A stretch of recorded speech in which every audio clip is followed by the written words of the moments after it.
Kamala Harris is reeling from her worst interview yet.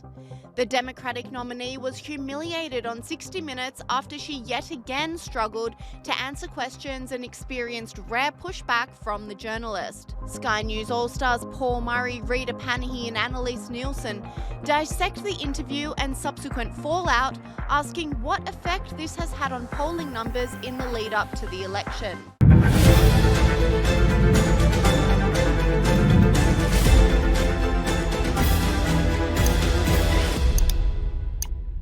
Kamala Harris had a shocker of an interview on 60 Minutes where she fumbled and mumbled her way through non-answers and proved why she largely steers clear of serious, unscripted interviews. Commentators across the globe applauded 60 Minutes and the journalist Bill Whitaker for finally pushing back against Kamala Harris, forcing her to answer the questions directly, reveals Sky News All-Star Paul Murray. She was interviewed on 60 Minutes in the United States, and it's the toughest interview that she's got. And I've got to say well done to the reporter who did it. Not perfect, but hey, this is the best we're going to get. He followed up. He asked her a tough question, he followed it up, and he called BS on her. For example, all of the ideas that she has. How are you going to pay for it? My plan is about saying that when you invest in small businesses, you invest in the middle class, and you strengthen America's economy. Small businesses are part of the backbone of America's economy. But pardon me, Madam Vice President, the question was, how are you going to pay for it? Hey. Well, one of the things is I'm going to make sure that the richest among us who can afford it pay their fair share in taxes. It is not right that teachers and nurses and firefighters are paying a higher tax rate than billionaires and the biggest corporations. And I plan on making that fair. But we're dealing with the real world here. But the real world includes... How are you going to get this through Congress? You know, when you talk quietly with a lot of folks in Congress, they know exactly what I'm talking about because their constituents know exactly what I'm talking about. Blah, garbage. Paul Murray doubled down on this, exposing Kamala Harris's flip-flopping. And again, the reporter was great because, again, in all the interviews that she's done, there's sort of a question about, look, you've changed your mind a lot from the time you ran for president, for when you were vice president, and now all of those positions we know you definitely lose on. So you've put out all these statements that you've changed your mind on this issue and that issue. But this is the best version of that question that he's thrown at her. Let me tell you what your critics and the columnists say. Okay. They say that the reason so many voters don't know you is that you have changed your position on so many things. You were against fracking, now you're for it. You supported looser immigration policies, now you're tightening them up. You were for Medicare for all, now you're not. So many that people don't truly know what you believe or what you stand for. Middle and I know you've heard that. In the last 4 years, I have been Vice President of the United States, and I have been traveling our country, and I have been listening to folks and seeking what is possible in terms of common ground. I believe in building consensus. Do you? We are a diverse people, geographically, regionally, in terms of where we are in our backgrounds. And by the way, that what was 60 the minutes American people do want is that we have leaders who can build consensus, where we can figure out compromise. But why do you understand believe it's not a bad the opposite thing, of what you as long believed as you don't before? compromise your values to find common sense solutions. And that has been my approach. And on the issue of immigration, Kamala Harris struggled to justify her actions during her time as the border czar. And then finally on the issue of immigration, where the reality is millions of people have been able to, as a result of the policies of Joe Biden, Kamala Harris, border czar, whether she wants to admit it or not, they have entered the country illegally. Now again, migration, fantastic. Illegal migration, not great. This reporter, the best question, hits her right between the eyes. There was an historic flood of undocumented immigrants coming across the border the first 3 years of your administration. As a matter of fact, arrivals quadrupled. Correct. From the last year of President Trump. Was it a mistake? Good. To loosen the immigration policies as much as you did? Great. It's a long-standing problem. And That you made solutions are worse. at hand. And from day one, literally, You signed we have executive been orders offering undoing all of the Trump stuff. What I was asking was it a mistake Don't give up, to pal. kind of allow that flood to happen in the first place? I think the policies that we have been proposing are about fixing a problem, not promoting a problem. Okay? But the numbers did quadruple. And the Oh. numbers Under your today, watch. because of what we have done, we have cut the flow of illegal immigration by Millions. half. Should you We have have done cut that? the Should you flow have of done that? fentanyl by half, but we need Congress to be able Oh, it's to Congress. act, to actually fix the problem. You have accused Donald Trump of using racist tropes when it comes to Haitian immigrants in Springfield, Ohio. Yeah, surprise, surprise. Well done, reporter. Spectacular. Her performance terrible. Sky News All-Star Annelise Nielsen agrees, saying Kamala Harris couldn't give a clear answer on what she would do differently to fix the border crisis if she became president. When they're deciding who to vote for in just a few weeks. So we're here at the US-Mexico border in the critical swing state of Arizona. Now, what we heard in 60 Minutes was they put forward to Kamala Harris about how those migration numbers have quadrupled here at the US-Mexico border during the Biden administration. Over these 4 years, that's 8 million people who've crossed over either with no paperwork, handed themselves in thinking they had the right paperwork, and they didn't. And so that's quadrupling from around 2 million during the Trump years. This has all started as an issue for the Biden administration. After day one, Joe Biden signed a number of executive orders that relaxed migration rules here and also reduced enforcement within America. What that did was set a new tone. We've traveled here over the years. I've been to the other side of the Mexican border, and people attempting to cross were saying that they wanted to take their chance when Joe Biden was in because they thought they would have better luck. And we know for millions that that's been true. So Kamala Harris has avoided talking about this. She's avoided saying that she's the border czar. She said that she was never given that title, that was a media spin. But when she was asked about this, she didn't still have a clear answer for what she would do differently as president to ensure that this is brought under control.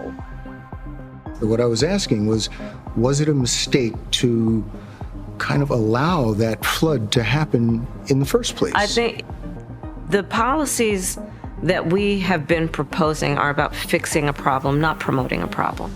Okay? But the numbers did quadruple. And the under numbers your today, watch. because of what we have done, we have cut the flow of illegal immigration by half. Should you We have have done cut that? the Should you flow have of done that? fentanyl by half, but we need Congress to be able to act to actually fix the problem. Pete, what she's saying there is true, but it is complicated because the first 2 years of the Biden administration, they had control in Congress. They could have passed these measures, and they said that they didn't feel like they needed to. So they go to put these measures forward to Congress. They're not supported. Republicans say it's because there were other measures in there that would have made migration worse. We do know Donald Trump was intervening personally, and he does stand to gain politically from having this continue to be an issue because it plays for him well. But what the American people are saying is that this has been handled poorly. Similarly, on the issue of Israel, Kamala Harris gave a word salad answer, reveals Newsweek senior editor-at-large Josh Hammer. You know, some people are calling this a word salad, Rita. The problem is that a salad can at times be quite delicious. I mean, this is more closely analogous to a word turd sandwich, frankly. That is how I would prefer to describe this. You know, Rita, I'm coming to you. I actually came straight from an event that President Trump did on October 7th. I came straight from Trump National Doral, his golf resort in South Florida. He hit a grand slam home run. This was an event that Trump did earlier today here in the United States, talking to a predominantly Jewish room, although there were certainly Christian supporters of Israel there as well. He gave a fantastic speech where he solemnly vowed to stand shoulder to shoulder with the Jewish people and the Jewish state of Israel. He said, "You will never, ever, ever have jihad or the threat of another Holocaust on my watch. This never would have happened under my watch." He said all of the right things, and he means it. He actually visited the Ohel. He visited the gravesite of the Lubavitcher Rebbe, Rabbi Menachem Schneerson, may his memory be a blessing, one of the greatest Jewish sages of the 20th century. He was there earlier on Monday with Ben Shapiro up in New York City visiting this his gravesite. I mean, this is a man whose natural sympathies for the broader Judeo-Christian inheritance that makes Western civilization cannot be doubted. You compare that to what we just heard there. I mean, how do you even compare that? I mean, Donald Trump is going to the Lubavitcher Rebbe's grave in New York City, and she's planting a tree at her place in Washington, D.C., and Tim Walz is sitting down with Stephen Colbert. I mean, you simply just cannot compare these two things. Final point, just real quick. You know, Kamala Harris, right there in that response, tries to do something that a lot of Democrats do, which is to say, oh, I stand with Israel, just not with Benjamin Netanyahu and the Netanyahu government. Total baloney. Benjamin Netanyahu speaks for the Israeli people when it comes to his announced war aims of eradicating Hamas and returning the hostages, which have been his two war aims for a year now. Something like 80% of Israelis agree with those two war aims. So this purported divide between Netanyahu and the Israeli people, it's a false divide. You either stand with both or you stand with neither. And after the painful 60 Minutes interview, Kamala Harris is set to return to normal programming. Sitting down with allies in the media, reveals Paul Murray. You can see the frighten behind her eyes, which is why the interview she's doing in the next 24 hours, Howard Stern, who has said that he hates Trump supporters, not just Trump, and Stephen Colbert, who of course had people dress up like the vaccine. So we get the cuddles that she's going to get, but at least a serious interview, and surprise, surprise, the mental Jenga that she's playing, the tower fell down.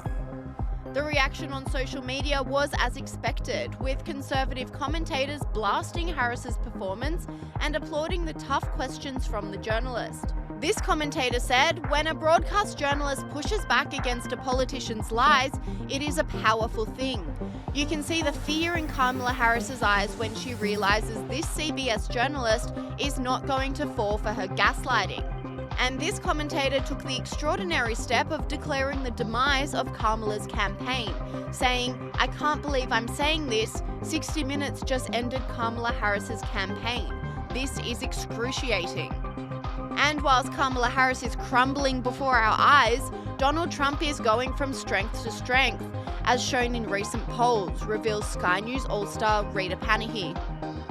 And that sentiment about the Biden-Harris administration failing Americans seems to be spreading if the latest Polymarket data is any guide. Kamala Harris has gone from leading to now Trump is leading, and that lead is extending, particularly in recent days.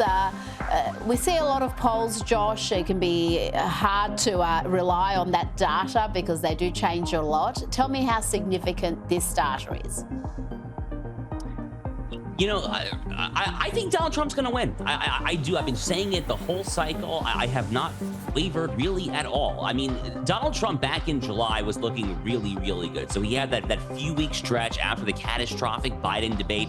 There was the assassination attempt where he came within inches of losing his life on national TV, where all the world's sympathy was with him. He reached a high watermark then. Now, admittedly, the Trump campaign did not pivot as swiftly as it should have to the bloodless coup of Joe Biden for Kamala Harris. And then Kamala Harris got a long period, a slow rollout. She had the convention. She had probably about a 3 to 4 week rollout. And that was her high watermark. And personally, I was never freaking out, as many of my fellow conservative commentators were, because I thought that the fundamentals at the end of the day still militate strongly in favor of Republicans this cycle. Namely, when you look at what the American people say about the big four issues that are going to dictate this election, the economy, inflation, immigration, and crime, the American people trust Republicans way, way, way more than Democrats. Right now, roughly 28% of Americans, last time I checked the big poll, said that America is on the right track. That is a catastrophically low number. An incumbent party is not going to win a re-election in a situation like that, where the public thinks that we're heading straight into abyss, which, by the way, I think we kind of are, unless things change fairly drastically here. So I do think that Donald Trump is going to win. I do not think that pollsters have fixed their structural and methodological flaws for the 2016 and 2020 elections. I'm not going to say that I'm confident on it. I wouldn't bet the ranch on it, but I do certainly think that Donald Trump at this point is more likely than not to win this election. Sky News All-Star Nigel Farage agrees, saying Kamala Harris was totally exposed during the interview, which led to Donald Trump's popularity spike in the polls. Kamala Harris appeared on 60 Minutes, the big American program, last night. She's avoided media up until now. She was totally exposed. She couldn't answer the question about the number of illegals crossing the border since she had been the border czar. And the betting markets went bananas last night. And Trump is now a clear favourite. Go get him, Donald.